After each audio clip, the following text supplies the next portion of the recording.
السلام عليكم ورحمة الله. الحمد لله رب العالمين والصلاة والسلام على أشرف المرسلين وعلى آله وصحبه وسلم. പുണ്യമായ റബീഉൽ അവ്വൽ മാസത്തിലാണ് നാം നിലനിൽക്കുന്നത്. സയ്യിദുനാ റസൂൽ കരീം സല്ലല്ലാഹു അലൈഹി വസല്ലമ തങ്ങളുടെ ജന്മം കൊണ്ട് അനുഗ്രഹീതമായ പുണ്യ റബീഉൽ അവ്വൽ മാസത്തിൽ നാം സാധാരണയെക്കാളും സ്വലാത്ത് ചെല്ലുന്നതിനേക്കാളും അധികമായി സ്വലാത്തുകൾ നാം വർദ്ധിപ്പിക്കുകയും ഒരു 100 സ്വലാത്ത് അധികമായി ചൊല്ലുകയും അങ്ങനെ നബിതങ്ങളോടുള്ള മഹബ്ബത്ത് നാം പ്രകടമാക്കുകയും ചെയ്യുക. അസ്സലാത്തു അലാ റസൂലില്ലാഹി സ്വല്ലല്ലാഹു അലൈഹി വസല്ലം. നബി സല്ലല്ലാഹു അലൈഹി വസല്ലം തങ്ങളെ നാം കൂടുതൽ മഹബ്ബത്ത് വെക്കുവാനും സ്നേഹിക്കുവാനും നാം ശ്രമിക്കുക.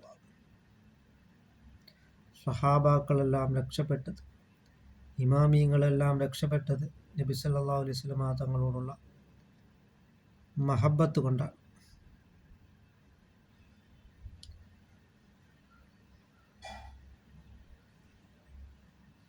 ഉവൈസുൽ ഖർനി റളിയല്ലാഹു തആല അൻഹു നബി സല്ലല്ലാഹു അലൈഹി വസല്ലം തങ്ങൾ വഫാത്തായി എന്നറിഞ്ഞപ്പോൾ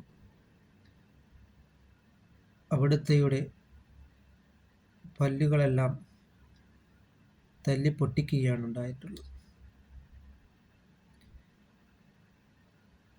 വേറൊരു സ്വഹാബി നിബിതങ്ങളെ കണ്ട കണ്ണിനി വേണ്ട എന്ന് പറഞ്ഞുകൊണ്ട് ആ 2 കണ്ണും കുത്തിപ്പൊട്ടിക്കുകയാണ് ചെയ്തിട്ടുള്ളത്.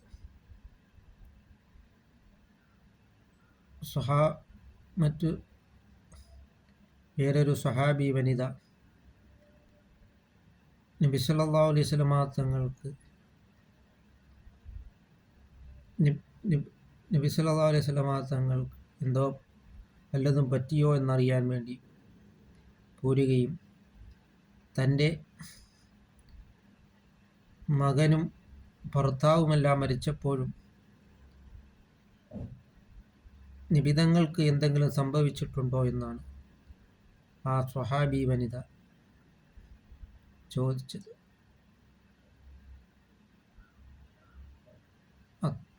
അവർ എല്ലാവരേക്കാളും നിബിതങ്ങളെയായിരുന്നു സഹാബാക്കൾ സ്നേഹിച്ചത്. നബി സല്ലല്ലാഹു അലൈഹി വസല്ലം തങ്ങളോടൊപ്പം നാളെ ജന്നാത്തുൽ ഫിർദൗസിൽ അല്ലാഹു തആല നമ്മളെ ഉൾപ്പെടുത്തുകയും ചെയ്യുമാറാകട്ടെ.